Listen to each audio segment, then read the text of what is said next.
Welcome back. और अब पाकिस्तान बहरिया के एक बहुत बड़े कारनामे के बारे में आपको थोड़ा सा बताते हैं कि पिछले 48 घंटों में पाकिस्तान बहरिया की किश्ती यरमूक ने 2 मुनशियात से भरी हुई किश्तियों को रोका, छोटी किश्तियों को, जिसको ढाओ कहा जाता है, बहरे अरब में। और वहां से सुन लीजिए तकरीबन $1 अरब का माल बरामद हुआ, यानी $1 बिलियन। लंबे नोट हैं। हो सकता है कि ये बहरे अरब में अरेबियन सी का सबसे बड़ा ड्रग सीजर है। अच्छा, अब जाहिर है कि किश्ती पे ना कोई किसी मुल्क का झंडा लगा हुआ था, ना वो किसी के साथ रजिस्टर्ड थी। उसका जो अमला है उसके बारे में हमें अभी कुछ नहीं पता, तो हम दावे के साथ नहीं कह सकते कि ये कहाँ से आए थे और कहाँ जा रहे थे। लेकिन ये जो इस खित्ते में इस तरह की ड्रग सीजर का मतलब है कि जो ग्लोबल ड्रग स्मगलिंग ट्रेंड्स हैं वो बदल रही हैं, और बल्कि पिछली दिहाई से बदल रही हैं। माजी में अगर देखा जाए तो क्रिस्टल मेथ और मेटाम्फेटामीन, क्रिस्टल मेथ जिसको हम आइस बोलते हैं, और मेटाम्फेटामीन का प्रोडक्शन, स्मगलिंग और इस्तेमाल का गढ़ था जनूब मशरकी एशिया में, यानी Cambodia, Laos, Myanmar, Thailand, Vietnam वगैरह। और अगर आप वहां की दादोशुमार देखें, अगर ये ग्राफ हम डालें स्क्रीन पर, तो 2015 से 2024 तक आप देख सकते हैं कि कितनी तेजी से ये ड्रग सीजर्स बढ़ते जा रहे हैं। तो ड्रग सीजर्स के बढ़ने का मतलब है कि प्रोडक्शन बढ़ रही है, और ज़ाहिर प्रोडक्शन के साथ इस्तेमाल भी बढ़ रहा है। लेकिन इसी पिछली दिहाई में हमने एक और इंतहाई खतरनाक ट्रेंड देखा है, और वो ये है कि इस खित्ते में, यानी कि जनूबी एशिया में, जिस खित्ते में पाकिस्तान है, वहां पर भी मेथाम्फेटामीन का इस्तेमाल और उसकी ट्रैफिकिंग और उसकी स्मगलिंग बहुत बढ़ती जा रही है। मैं आपको कुछ अदाद शुमार पेश करता हूं। 2022 में पाकिस्तान में तकरीबन 4.5 टन क्रिस्टल मेथ पकड़ा गया था, और 1 साल बाद यह तादाद तकरीबन 12 टन तक पहुंच गई थी। तो 3 गुना का इजाफा हुआ है। अभी जो बहरे अरब में पकड़ा गया है वो था तकरीबन 2.5 टन मेथाम्फेटामीन, मतलब कि जितना हमने पूरे साल 2022 में पकड़ा था उसके आधे से भी 50 किलोग्राम कोकेन भी है। बिल्कुल।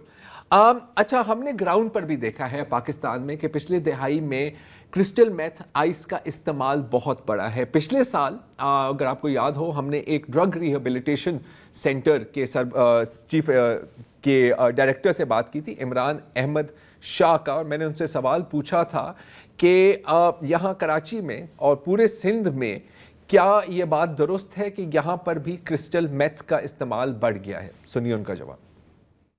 सबसे ज़्यादा आइस का ही इस वक्त यूजेस बढ़ गया है। जैसे डॉक्टर साहब ने कहा कि 60-70% अगर जो क्लाइंट आते हैं, जो पेशेंट आते हैं, वो आइस के हैं और बाकी अदर ड्रग्स के हैं सारा सिलसिला। एक ज़माने में ऐसा बिल्कुल नहीं था, ज़्यादातर हेरोइन का इस्तेमाल होता था। जिन डॉक्टर साहब का ये जिक्र कर रहे हैं वो डॉक्टर इक़्तिदार अहमद ग़ोगानी हैं, सहारा ट्रस्ट के। वो खैबर पख्तूनख्वा में ड्रग रिहेबिलिटेशन का काम करते हैं, और खैबर पख्तूनख्वा में हमने देखा है कि पर कैपिटा अगर हम अंदाज़ा लगाएं तो सबसे ज़्यादा इस्तेमाल वहाँ पे भी हो रहा है, और उसकी भी एक वजह है, वहाँ पर भी हम आते हैं। अच्छा, अब ये तो है इस्तेमाल। क्या पाकिस्तान के ज़रिए क्रिस्टल मेथ या आइस बैरून मुल्क स्मगल भी की जा रही है? रिपोर्ट्स कहते हैं कि जी बिल्कुल ऐसा ही हो रहा है। नवंबर 2020 में पाकिस्तान कोस्ट गार्ड और पाकिस्तान फौज ने एक बहुत बड़ा ऑपरेशन किया पसनी के इलाके में, बलूचिस्तान के साहिली बेल्ट में, और वहां से तकरीबन 17 बिलियन रुपए की क्रिस्टल आइस पकड़ी गई। 101 से जायद किलोग्राम थे शायद, जो पसनी के पहाड़ों के जो गार हैं उसके अंदर बोरियों में डंप की गई थी। मतलब कि कोई उसको वहां तक लाया है, वहां पर डंप किया है, वहां से फिर रात के अंधेरे में इसको किश्तियों पर लोड किया जाता और ये वहां से निकाला जाता। अच्छा, उसके 1 साल बाद एक और पाकिस्तान के साहिली इलाके में एक ऑपरेशन होता है, और वहां से 207 किलोग्राम क्रिस्टल आइस के एक किश्ती से बरामद होते हैं। तो मतलब कि इससे हम ये अज्यूम कर सकते हैं कि यहां पर डंपिंग और स्मगलिंग यहां से हो रही है। अच्छा, अब एक दफा वो समुद्र तक पहुंच जाते हैं तो फिर जाहिर है कि वो बहुत दूर तक जा सकते हैं।